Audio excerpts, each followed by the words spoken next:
In 2019, we watched a man named Arthur Fleck descend into madness and rise as the Joker. Now in Joker, Folie, Deux, the world re-enters that madness. But this time, he's not alone. With Lady Gaga stepping into the role of Harley Quinn, the sequel takes a bold turn, blending psychological drama with musical fantasy. But is it all real, or just another delusion from inside Arkham Asylum? The story picks up with Arthur incarcerated in Arkham Asylum, following the chaos and violence that erupted at the end of the first film. Stripped of his freedom, Arthur is left to stew in his memories, his laughter echoing through the sterile, haunted halls.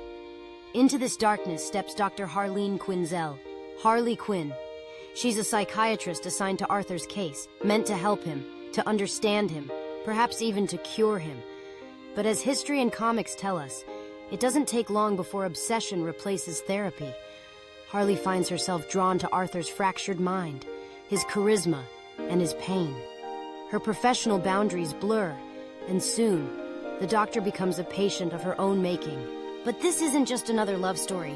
It's a psychological duet told through music. That's right, Folie Deux is part musical, part mind-bending descent into shared madness. The term Folie Deux itself means a madness shared by two, and the film leans fully into that idea. Here, music is not just a soundtrack, it's a symptom. It's the language of delusion, the soundtrack to a world that exists only in the minds of Arthur and Harley. Why a musical? Some fans were confused when this was first announced, but it's actually a brilliant move. Musical numbers aren't just a gimmick. They reflect how Arthur, and now Harley, see the world. Every burst of song represents a break from reality. When Arthur imagines crowds adoring him, Harley sees Broadway lights and choreographed chaos. Their fantasies intertwine, creating elaborate musical sequences that are as dazzling as they are disturbing. These aren't moments of joy.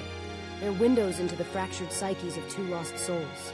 Director Todd Phillips has hinted that 90% of these musical scenes might only exist in their minds.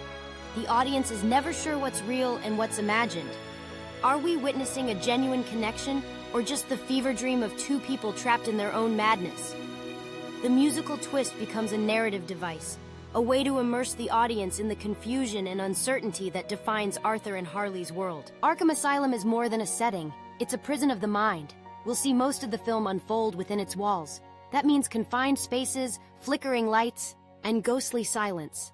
The asylum is a character in itself, a labyrinth of locked doors and hidden fears. Arthur spends his time sketching, laughing to himself, and slowly becoming entranced by Harley. For her, the line between patient and predator starts to blur. She becomes both caretaker and captive, drawn deeper into Arthur's orbit with every session. But is she real? Some theories suggest that Harley might be another figment of Arthur's imagination, a coping mechanism, a fantasy of connection in a place where there is none. The film plays with this ambiguity, leaving clues but never offering certainty. Is Harley a flesh-and-blood accomplice, or just another ghost haunting Arthur's mind? The answer may depend on how closely you're willing to look, and how much you're willing to believe. The entire film revolves around two people, two sides of the same broken mirror. Arthur represents the loss of identity through isolation and rejection. He is the product of a world that turned its back on him, a man who found power in chaos and meaning in madness. Harley represents blind love and the dangers of obsession. She is both victim and villain, drawn to Arthur's darkness and eager to share in it. Together they become a chaotic force, a duet of destruction. Every song, every shared laugh, every moment of connection is drenched in ambiguity. Did it really happen? Are we watching truth or madness? Todd Phillips builds this ambiguity by using flashbacks, altered perspectives, and seamless cuts between fantasy and reality. As the audience, we're constantly guessing what's real. The film becomes a hall of mirrors, each reflection more distorted than the last. Outside Arkham, Gotham is festering.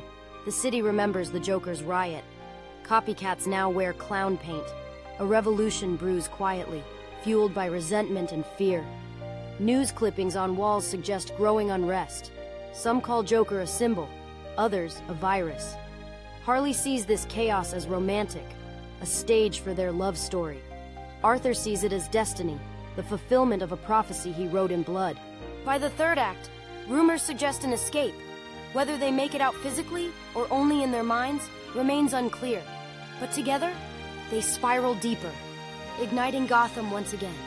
The city becomes a reflection of their madness, a playground for their delusions. This isn't just a Joker origin sequel. It's a story of two lost souls finding something they believe is love in a world that never loved them back. And just like the first film, there's no traditional hero, no clear timeline, no certainty, only emotion, distortion, and theatrical violence. The audience is left to navigate the chaos, to decide for themselves what is real and what is fantasy. So what is Joker? Folie à Deux really about? It's about how far into madness we're willing to follow someone, and what happens when we find someone who mirrors our delusion. Whether you call it love, insanity, or both, one thing is clear. When Joker sings, the world listens, even if it's only in his head.